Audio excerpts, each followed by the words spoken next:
Hello guys, आप सभी का मेरे चैनल में स्वागत है। आइए आज सीरीज नंबर 3 की तरफ बढ़ते हैं। ठीक है, आज मैं आपको सिखाने जा रहा हूँ पावर क्वेरी आप कैसे ओपन कर सकते हैं। ठीक है, उसके लिए आप देखते रहिए वीडियो।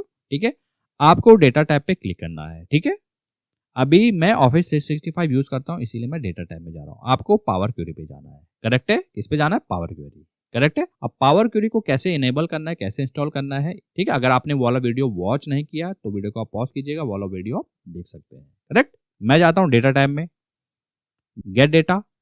ठीक है, ये एक है फ्रॉम अदर सोर्सेस। ठीक है, जैसे आप इस पे जाते हैं ये देखिएगा ब्लैंक क्वेरी। इस पे आप जैसे ही क्लिक करते हैं, ठीक है, जैसे आप इस पे क्लिक करते हैं ये देखिएगा पावर क्वेरी की विंडो ओपन होके आ गई। ठीक है, अभी आप इसको देखोगे कंफ्यूज होंगे, इतने सारे ऑप्शंस हैं, इनके बारे में मैं आपको बताऊंगा, तो आप मेरे चैनल पे बने रहिए। मैं आपको स्टेप टू स्टेप बताऊंगा कि इनका मतलब क्या होता है। ठीक है, अब आपने समझ लिया। देखिए सबसे टॉप में क्या लिखा हुआ है, पावर क्वेरी एडिटर। ठीक है, तो इस प्रकार से आप पावर क्वेरी की विंडो ओपन कर सकते हैं। और एक चीज मैं आपको बताना चाहूंगा, अगर आप यही विंडो शॉर्टकट की मदद से ओपन करना चाहते हैं तो उसके लिए आप प्रेस करना है Alt + F12। क्या प्रेस करना है? Alt + F12। VBA के लिए क्या होता है?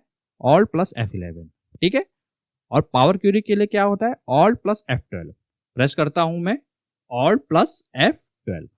ठीक है, ये देखिएगा सेम विंडो ओपन होके आ गई, पावर क्वेरी एडिटर। ठीक है, ये देखिएगा विंडो ओपन होके आ गई।